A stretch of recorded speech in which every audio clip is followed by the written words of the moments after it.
The closing years of the Victorian era brought some interesting experiments in form and content. One of the more subtle practitioners of this is the New England poet Edward Arlington Robinson.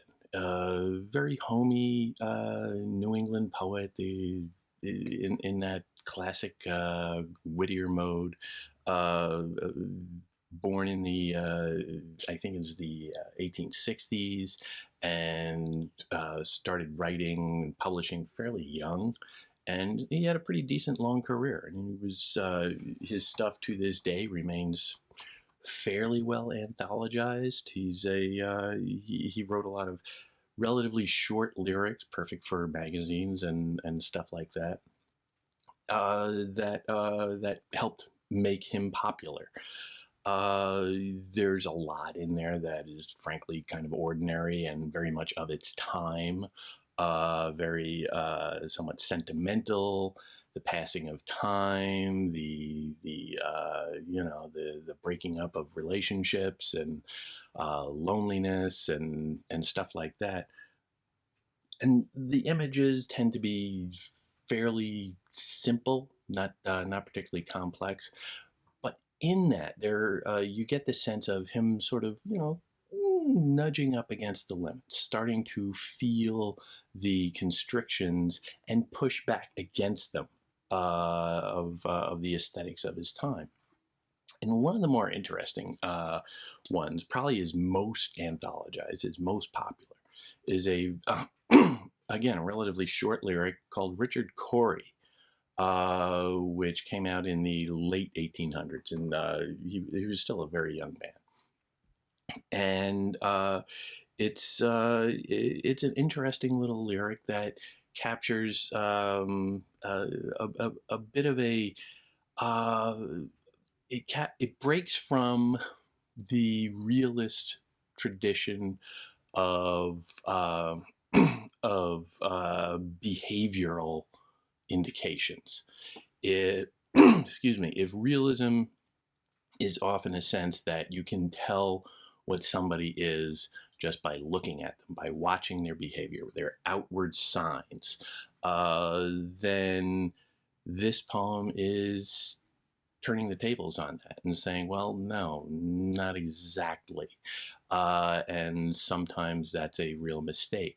And that sense of the fracturing between the appearance and the reality is a harbinger, I think, of the entire modernist movement to come. The idea that, excuse me, a placid surface indicates a placid undercurrent is totally exploded in this poem. And it's it's a touching little experiment in form and content, I think. Whenever Richard Cory went downtown, we people on the pavement looked at him. He was a gentleman from sole to crown, clean favored and imperially slim. And he was always quietly arrayed, and he was always human when he talked. But still he fluttered pulses when he said good morning, and he glittered when he walked. And he was rich, yes, richer than a king, and admirably schooled in every grace. In fine, we thought that he was everything to make us wish that we were in his place. So on we worked and waited for the light, and went without the meat and cursed the bread. And Richard Cory, one calm summer night, went home and put a bullet through his head. Obviously a little melodramatic, but it's the way that it goes about this melodrama is really not melodramatic at all. It is all very polite and simple. The rhyme scheme is very regular, with one exception, which we'll get to. The meter is very simple. There's not a lot of enjambment. Every line is a clean ending with the rhyme, and you feel that punch at the end, the emphasis, town, crown, hymn, slim. This very simple monosyllabic, ordinary speech Nothing particularly, nothing particularly elevated about it. This isn't, trying to go for soaring rhetoric or anything. There's some homespunny type things where you get where you get the sense that this is somebody trying to put on a little bit of a polite air, um, using somewhat anglicized language in what is an American poem, after all. Imperially slim.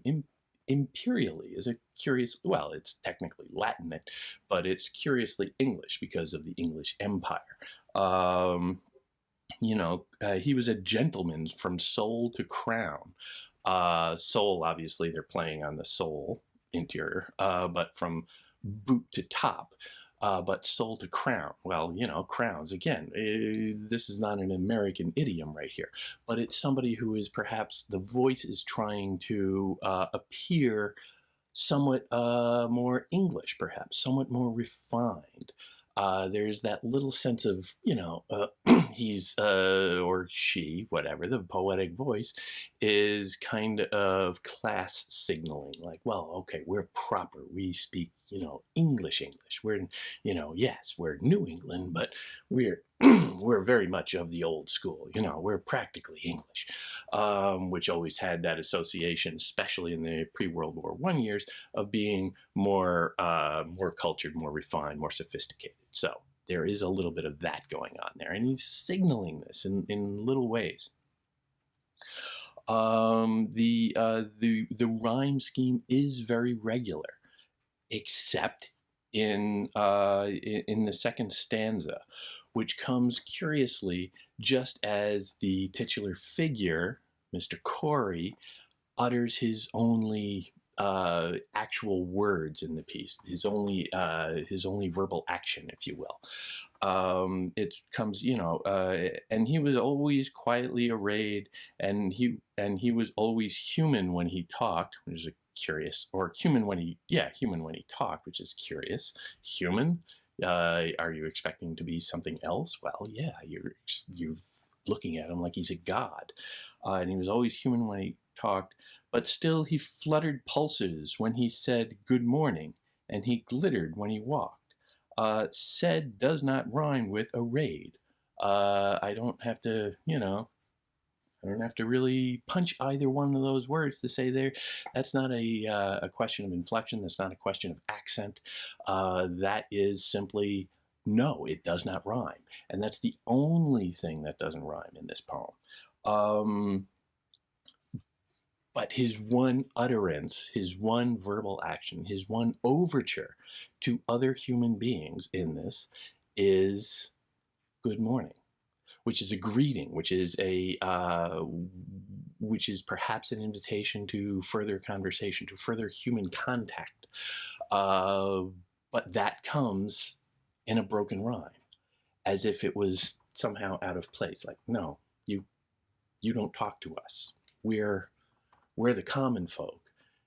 You're special. You can't talk to us. And that, of course, is the drama of the whole poem. It's not that hard to see. He is the great isolated ideal, and they are, just the ordinary town folk who revere him but can't approach him. And so he is very lonely and he's very isolated.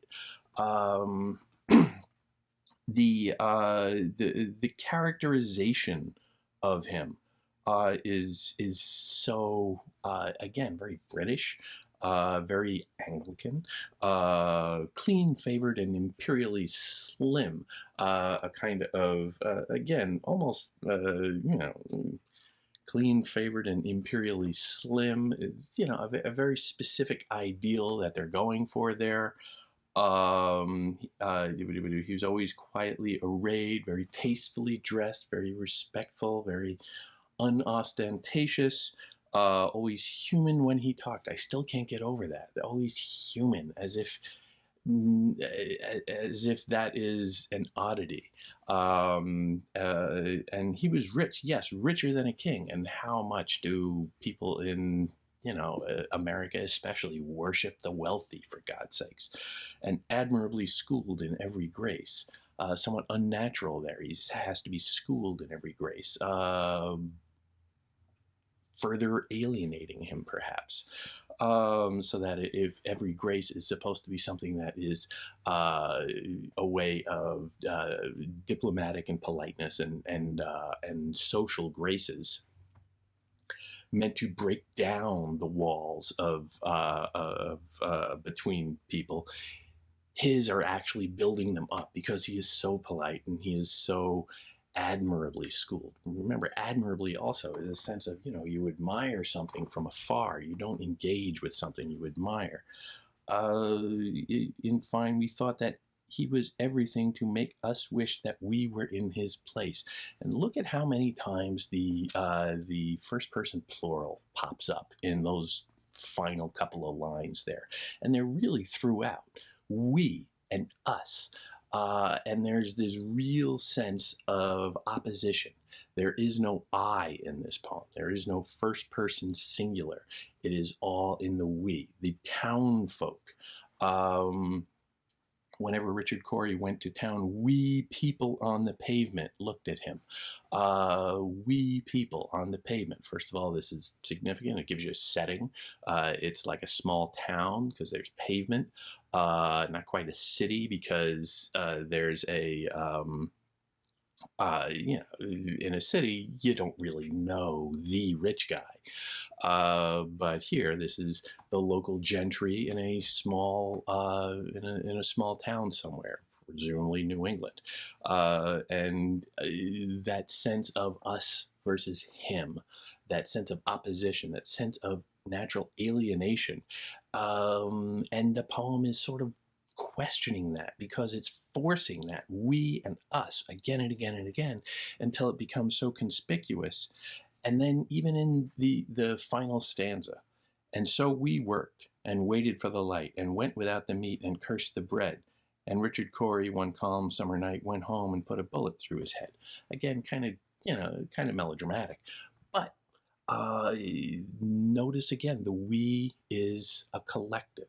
And they're suffering, perhaps. They are poor. We went without the meat and cursed the bread. It's like, we can't afford meat and the bread sucks. But we're doing it together.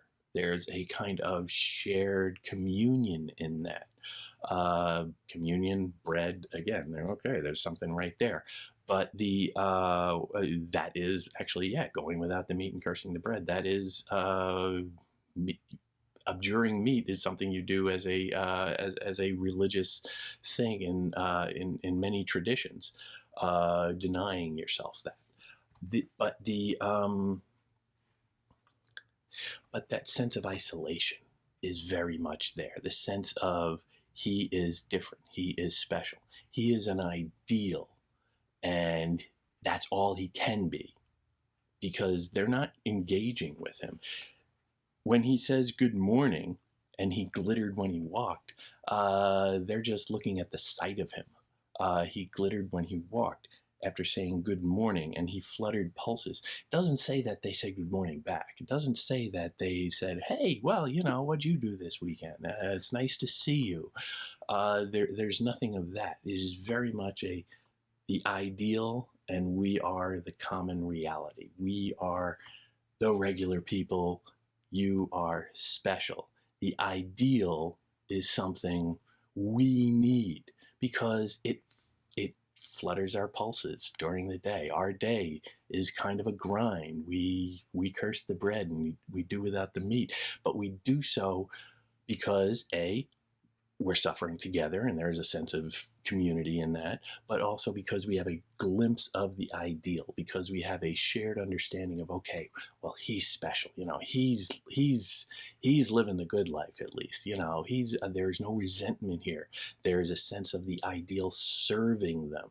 They are in effect worshiping him and being drawn along through their lives on the wonder and the awe and the inspiration that they draw from his ideal. But the ideal itself is hollow. The ideal itself lets them down. at the end, this is a sign of tragedy for them, not so much for Richard Cory. Richard Cory is what Richard Cory. He is a symbol. He's not really a human being. He's not allowed to be. But for these people, they've lost their ideal. They've lost the opportunity to see that was our light. That was what we had that was special. That was what we had that was ideal in our gritty little lives. We felt better knowing that, well, if we could just get a glimpse of him every now and then, a glimpse of something perfect, something beautiful, then it's easier to go through our trudging every day. It's a remarkable little poem. It's a classic melodramatic story. There's clear narrative poem elements throughout. It doesn't rely too much on imagery, as the modernists will suddenly take up and explode with, and they start to poo-poo narrative itself. But in those narratives, it tells a very nice little story. It tells an image. It tells a story of an image, essentially, of an icon that people are worshiping, and that turns out to be hollow. Now, you can read that as religious or what have you, or the faltering of governments around the world and all of that, and the exposure of power and corruption and all of that stuff.